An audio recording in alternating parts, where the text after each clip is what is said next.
दो गुरुपद कंज कृपा सिंधु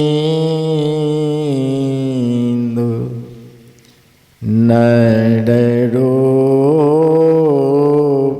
हरि महामोहतम पुंज जासु वचन रवि करण कर। धन्य धन्य सद्गुरु सुखद महिमा कही न जा।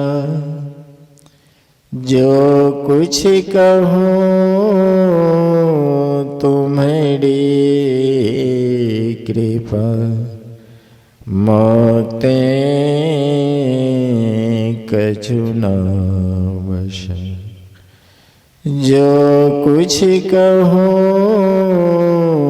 तुम्हारी कृपा मोते कछु न वश। सभी आदमी उदार हृदय से गुरु महाराज की जयकार करें। श्री सद्गुरु महाराज की, श्री सद्गुरु महाराज की, श्री सद्गुरु। अव्यक्त रूप में विराजमान प्रातः स्मरणीय अनंत श्री भूषित पूज्य गुरुदेव के पावन चरणों में कोटि कोटि नमन। उनके ही हृदय स्वरूप पूज्य साहिब स्वामी जी महाराज के चरण कमल में कोटि कोटि नमन।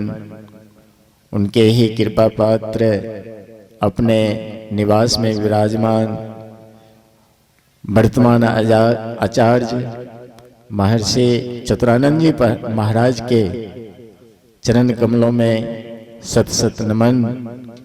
मंच पर विराजमान तीर्थों को भी पावन करने वाले साधु समाज के चरण कमल में सत सत नमन।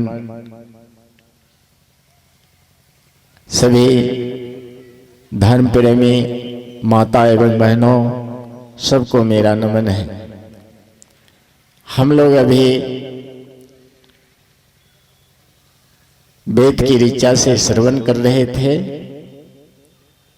सत्संग के बारे में, फिर ईश्वर स्वरूप के बारे में और उनकी प्राप्ति के बारे में हम लोगों ने श्रवण किया।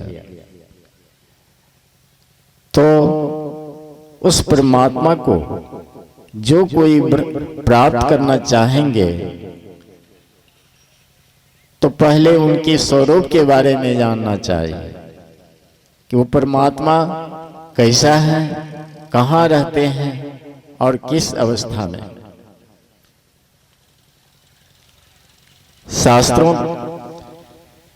शास्त्र हमारा कहता है और सभी संतों की वाणियों में भी ये बातें आई है कि परमात्मा सर्वव्यापक है और सर्वव्यापकता के भी परे है। अर्थात परमात्मा से कोई जगह खाली ही नहीं है। जिस प्रकार से हवा से कोई जगह खाली नहीं, तो परमात्मा हवा से भी सूक्ष्म है, तो उससे भी कोई जगह खाली नहीं। संत कबीर साहब परमात्मा के स्वरूप के बारे में मछली का उदाहरण देते हुए कहते हैं कि पानी में मीन प्यासी मोही सुनी सुनी आवत हंसी। हमारे सब तरफ भ्रम ही भ्रम है, हम भ्रम से ओतप्रोत हो रहे हैं, फिर भी हम दुख उठा रहे हैं। क्यों? इसलिए कि हमको ब्रह्म का दर्शन नहीं हो पाया है। जैसे ही ब्रह्म का दर्शन होगा वैसे ही सारे दुखों से निवृत्त हो जाएंगे हम। तो कबीर साहब ने मछली और पानी का उदाहरण देकर के कहा कि पानी में मीन प्यासी मोहि सुनी सुनी आवत हंसी। पानी में मछली है और प्यास से मछली मर रही हो तो हंसी वाली बात होगी। हम भ्रम से ओतप्रोत हो रहे हैं और हम दुखी हैं, यह भी बहुत ही हंसी की बात है। फिर आगे कहते हैं, आत्म ज्ञान बिना नर भटके, कोई काशी कोई मथुरा, मोहि सुनी सुनी आवत हंसी। तो इस तरह से जब तक हम लोग ब्रह्म के बारे में जानकर और उसकी प्राप्ति नहीं कर लेंगे, तब तक हम लोग दुख उठाते रहेंगे। तो हर तरफ ब्रह्म ही ब्रह्म है, हम ब्रह्म से ओतप्रोत हो रहे हैं, लेकिन बाहर में ब्रह्म की प्राप्ति नहीं, अपने अंदर अंदर चलने से ब्रह्म की प्राप्ति होगी। पानी में मछली रहती है, मछली के हर तरफ पानी ही पानी है, लेकिन जब मछली को प्यास लगती है तो उलटती है, तब उसके मुंह में पानी जाता है। उसी प्रकार से हम जहाँ हैं, हमारे हर तरफ ब्रह्म ही ब्रह्म है, लेकिन बाहर में ब्रह्म का दर्शन नहीं होगा। जब हम उल्टेंगे तब, उलटने का मतलब यह है कि हमारी वृत्ति बहिर्मुखी बनी हुई है, बाहर के वस्तु को ग्रहण कर रही है। तो बहिर्मुखी वृत्ति को समेट कर जब हम अपने अंदर चलेंगे, तो अपने अंदर चलते चलते चलते चलते जब सारे आवरणों के पार हमारी सूरत चली जाएगी, तब ब्रह्म का दर्शन होगा। गोस्वामी तुलसीदास जी महाराज ने कहा कि प्रकृति पार प्रभु सब उर्वासी। परमात्मा क्या है कि प्रकृति में तो भरे हुए हैं ही, और प्रकृति के पार भी हैं, सबके अंदर भरे हुए हैं ही और सबके बाहर भी हैं। इस तरह से परमात्मा के स्वरूप के बारे में संत महात्माओं ने अपना अपना विचार दिया है। लेकिन अगर इस आंख से प्रभु परमात्मा का दर्शन करना चाहें तो कैसे करेंगे?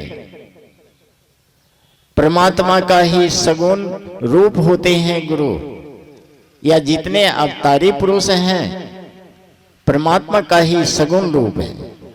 तो अगर इस आंख से हम परमात्मा का दर्शन करना चाहें तो गुरु के रूप में ही परमात्मा का दर्शन कर सकते हैं।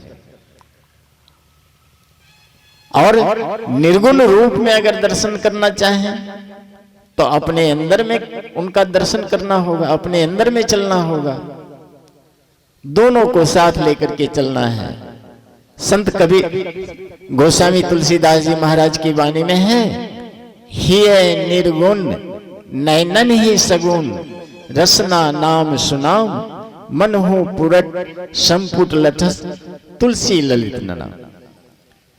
के ही निर्गुण, हृदय में उस निर्गुण ब्रह्म को रखना है। नैनन ही सगुण, इस आंख से परमात्मा के सगुण रूप का दर्शन करना है।